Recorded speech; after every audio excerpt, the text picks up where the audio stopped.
So we're going to go over the functions here. So first thing is before we even start, you know, when you guys are looking at the Fitment guide online, you want to look at the measurements, right? So we do suggest that you need to have 7.5 to 9.5 inches of space in order for this to clear. And you do need to keep in mind that there is going to be a little bit of wiggle room here with this trolling motor. Typically with something that's brand new, it'll have a little bit less play, but it still will have more play. The longer the shaft, the more the play. So when you're measuring, you do want to account for that play.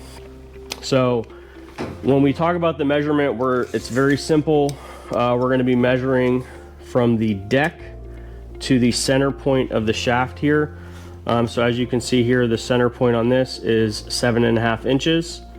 So in the event that, you know, let's say you only have 7 inches of clearance, but you have a 1/2 inch of play, we can still work with that. So just kind of keep that in mind, but the 7.5 to 9.5 inches is a guideline. So, you know, before you guys order these, we do recommend that you do some measurements at home. So let's go through it, right? So first thing we'll start with is the adjustable housing here.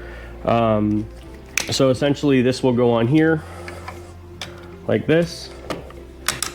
And we have our locking latch. This is actually spring loaded, so you want to make sure that this does lock in place. As far as the upper housing goes, super simple to use. We're going to tighten this down to get it to fit to a wide variety of different shaft diameters. And the good thing about this is when it does lock down, we have rubber on the top and the bottom.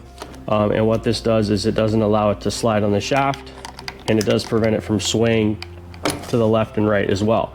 So when you are encountering bumps and things like that, it is going to stay in place.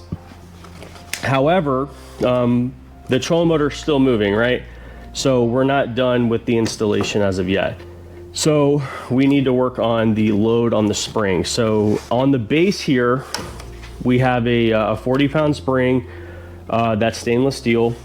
And we want to make sure that we are utilizing the spring to hold the unit in place, and that's how we get away from actually avoiding to drill into the deck compared to everything else that's out there. So as you see, like, we do have that spring here, but what we do want to do is we want to press our button here, and this is our vertical adjuster, and we're going to lift this up, and we're going to load this on the spring like that.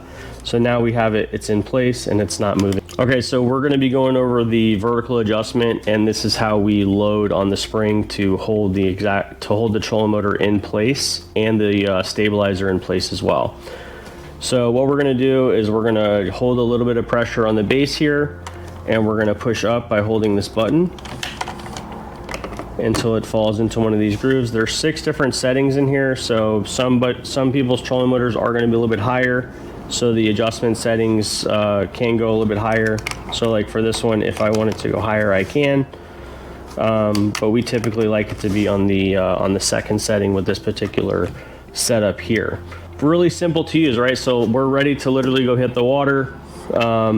This is going to do what it needs to do as far as shock absorption goes. We're not going to have any issues with that. Now, as far as like options go, when you get to your spot, we did make it where it's easy to remove, or you can leave it on there. So we want to kind of go over that simplicity as well. So when you get to your spot, let's say that you want to take it off because maybe you're fly fishing, or you don't want to have anything in the way on your trolling motor, or for whatever reason, you're in deeper water and you don't want to be cavitating, and you need to have the trolling motor shaft at the farthest diameter or at the farthest length down. So we're going to go ahead and press this button all the way to the lowest position.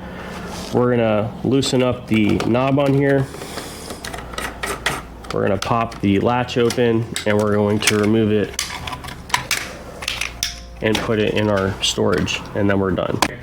So for a different situation, let's say someone's fishing in a situation where you're wanting to fish in an area where you're bouncing from spot to spot and you're throwing baits, like let's say you're fishing in like the 10,000 islands, or you're bouncing from bank to bank, something of that nature, and you don't necessarily need it to be in full position, and you don't want to keep taking this on and off because you're bouncing from spot to spot and you want to keep the stabilizer on. We have a 90-degree rotation option.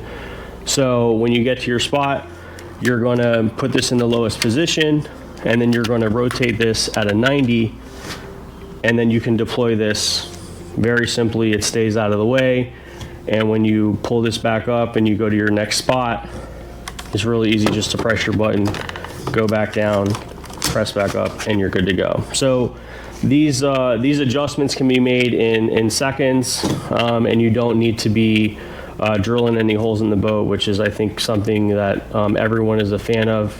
Try to keep the deck as clean as possible. That's pretty much the simplicity of the functions on how this stabilizer works.